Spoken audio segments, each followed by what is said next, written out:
Ce week-end, premier week-end de grand départ avec les vacances d'été qui s'ouvrent. Ça y est, ce soir, vous serez nombreux déjà sur les routes. L'occasion, en tout cas, ce matin, de revoir un petit peu notre code de la route avec des questions pour certaines que vous êtes tous déjà posées un jour au volant. Et pour y répondre, nous sommes avec le président national de l'UNIX, c'est l'Union nationale des indépendants de la conduite. Bonjour Benjamin Panis.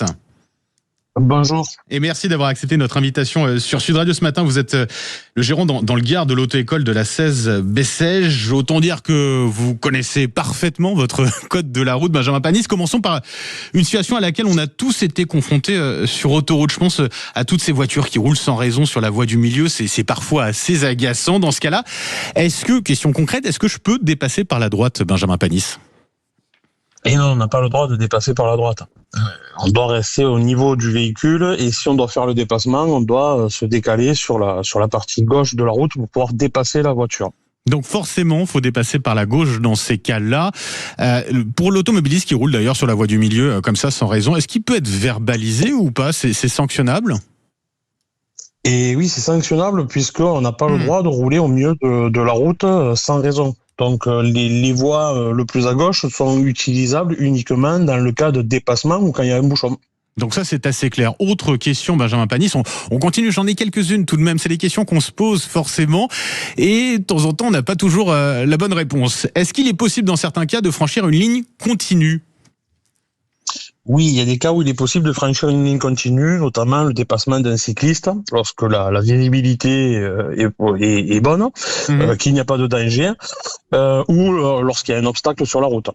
D'accord, donc ça, dans ces cas-là, effectivement, on peut dépasser, ça semble logique, mais alors je savais pas, notamment pour un cycliste, effectivement, on peut rogner sur la ligne continue. Il y a une autre ligne dont on entend peut-être moins parler, c'est la ligne de dissuasion quand on est sur l'autoroute. C'est quoi cette ligne exactement ? À quoi elle sert ? Donc la ligne de dissuasion, ce sont les marquages pointillés épais qu'il y a au niveau des échangeurs d'autoroute, sortie, entrée. Donc c'est une ligne qui en fait permet de bien délimiter les voies et évite normalement interdit de faire les dépassements.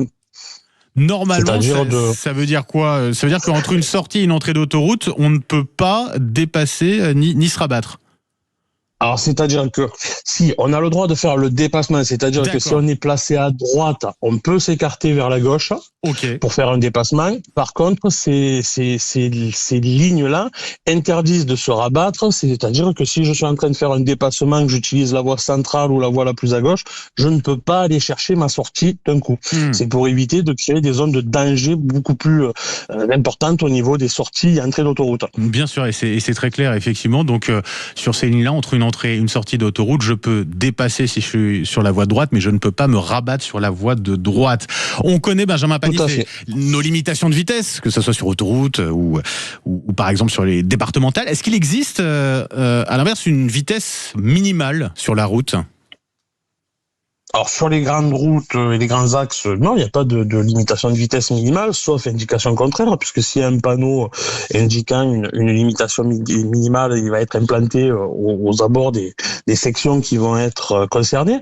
Il n'y a que sur l'autoroute ou sur la voie de gauche, on n'a pas le droit de rouler en dessous de 80 km/h. D'accord, mais sur la voie de droite, là-dessus, il y a aucune vitesse minimale. Non. D'accord. Non, aucune vitesse minimale. Qu'est-ce qu'on fait si on perd son ticket de péage ? Ça peut arriver, ça encore aujourd'hui. Benjamin Panis, c'est grave ou pas ? Alors c'est grave, oui et non. Ça va demander d'appeler à la borne d'appel au niveau de la sortie de péage. Il faut appuyer sur le bouton, demander on va avoir un agent qui va prendre la communication et il va falloir lui expliquer où c'est qu'on est rentré et du coup, il va faire la facturation en fonction. Donc c'est rattrapable, mais ça prend du temps. On perd un petit peu de temps. C'est rattrapable et oui, on va perdre beaucoup de temps. C'est vrai qu'à côté de celui qui a le télépéage, on va perdre énormément de temps. Ça sera pas la même. Dernière question, Benjamin Panis, sur quand on a un rétrécissement de chaussée, parfois, faut réfléchir vite. On ne sait pas forcément qui a la priorité. C'est quoi la règle dans ce cas-là ?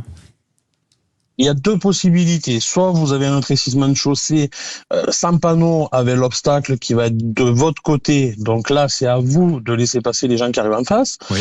Ou alors, il y aura les panneaux. Vous avez un panneau qui va être de forme carré, rectangle, avec un fond bleu qui va du coup vous donner la priorité de passage. Et au contraire, celui qui arrive en face aura un panneau rond en fond rouge qui va lui dire qu'il ne doit pas être prioritaire et qui doit céder le passage aux gens en face. Sur ce panneau, c'est sur ce panneau où on a une flèche rouge et une autre noire. Alors il y a le panneau, le rond rouge. Le rond rouge avec la flèche rouge et la flèche noire, et quand c'est le côté prioritaire, c'est une flèche blanche sur un fond bleu avec la flèche rouge en face. D'accord, et la flèche rouge, ça veut dire qu'il faut laisser passer dans ces cas-là. Merci beaucoup, Benjamin Panis, c'était très clair et ça permet de réviser certaines choses. C'est des questions qu'on peut se poser et auxquelles on n'a pas forcément la réponse. Benjamin Panis, je rappelle, vous êtes président national de l'UNIC, l'Union nationale des indépendants de la conduite, gérant de l'auto-école de la 16 Bessèges. Merci de vous être prêté à ce jeu des questions-réponses. Je vous souhaite une très belle journée.